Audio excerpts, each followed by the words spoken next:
পাৰ মাংস বুলি ক'লে আগৰ সমাজত এটা বহুত ডাঙৰ বস্তু। মানে কোনোবা আলহী আহিলে বুলি ক'লে বা আলহী যোৱা বুলি ক'লে পাৰ এটা মাৰিছে বুলি ক'লে সেইটো এটা বহুত ডাঙৰ, মানে মনটো খুবেই ভাল লাগি যায়। পাৰ মাৰিছে, আজি আলহী আহিছে বা আলহী আমি গৈছোঁ বা আমাৰ কাৰণে পাৰ মাৰিছে কোনোবাই, খুব সোৱাদ লগা আৰু জুতি লগা এটা মাংস।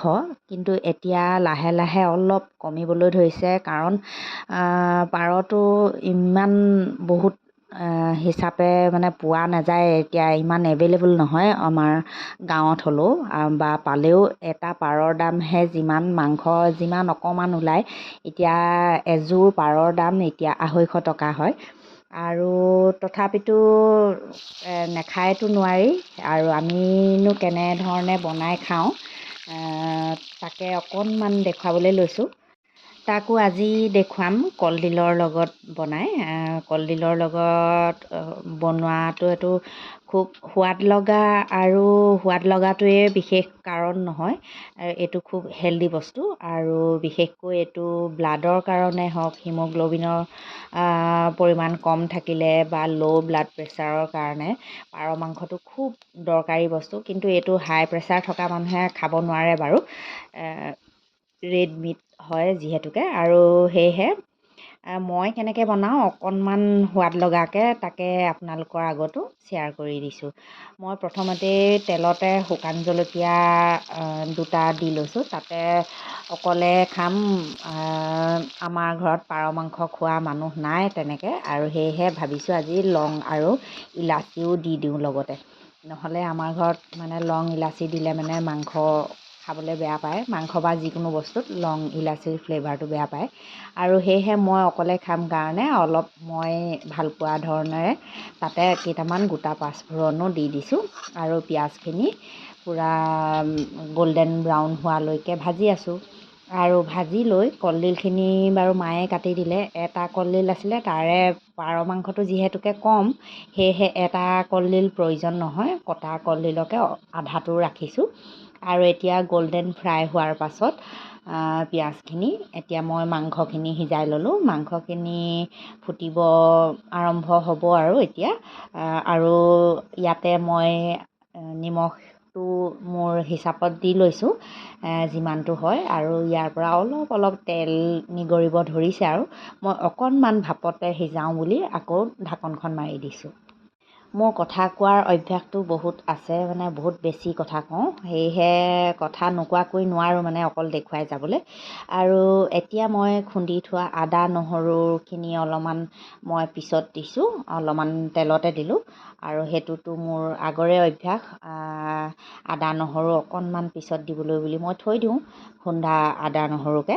আৰু এতিয়া মাংসখিনি প্ৰায় হৈ গৈছে, মানে ফ্ৰাইটো, আৰু বেছি ফ্ৰাই কৰিব নালাগে, অকণমান ৰঙা হোৱালৈকে ফ্ৰাই কৰিছোঁ। আৰু তেলটো ওলাব আৰম্ভ হৈ গৈছে, মাংসৰ পৰা তেল ওলাইছে। আৰু এতিয়া মই ইয়াতে কলডিলখিনি দি দিলোঁ।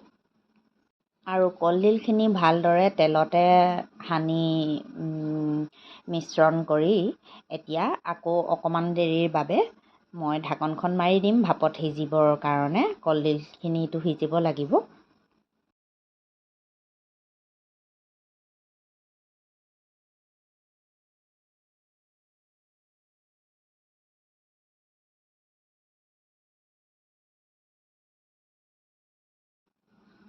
আলু মাত্ৰ 6 পিচ দিছোঁ।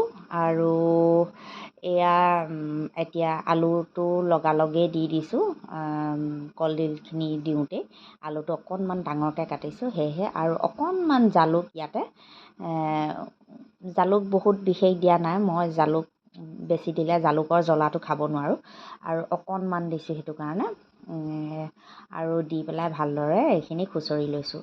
মাংসখিনি ভাবিছিলোঁ ছোৱালীয়ে মই দুইজনীয়ে খাম, কিন্তু ছোৱালীয়ে পাৰ মাংসটো যিহেতুকে অলপ সৰু সৰুকৈ কটা হয়, সেইটো কাৰণে ছোৱালীয়ে অকণমানহে খালে, নেখালে গোটেই মাংস অকলে ময়ে খাবলগীয়া হ'ল।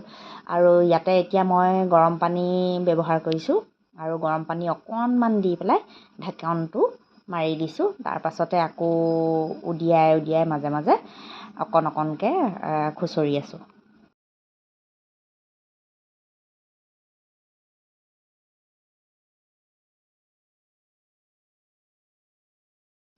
আৰু এইবাৰ ফাইনেলি পানী দি হৈ গৈছে আৰু পানী মই অকণ অকণকৈ দিওঁ আৰু পূৰা উতলি সিজা হৈ গৈছে আৰু ইমানতে মোৰ পাৰ মাংসখিনি ৰেডি হৈ গ'ল আৰু মই এতিয়া পৰিৱেশন কৰিবহে লাগে আৰু ভিডিঅ'টো চাই যদি ভাল পালে প্লিজ লাইক এটা কৰিব কমেণ্ট কৰিব ধুনীয়াকৈ আৰু পাৰে যদি শ্বেয়াৰ কৰি দিব আজিলৈ আহোঁ নতুন এটা ভিডিঅ'ত পুনৰ লগ পোৱাৰ প্ৰতিশ্ৰুতিৰে বাই ৰ'ব ক'বলৈ পাহৰিছিলোঁৱে মোৰ চেনেলটো যদি আপোনালোকে ছাবস্ক্ৰাইব কৰা নাই প্লিজ ছাবস্ক্ৰাইব কৰি ল'ব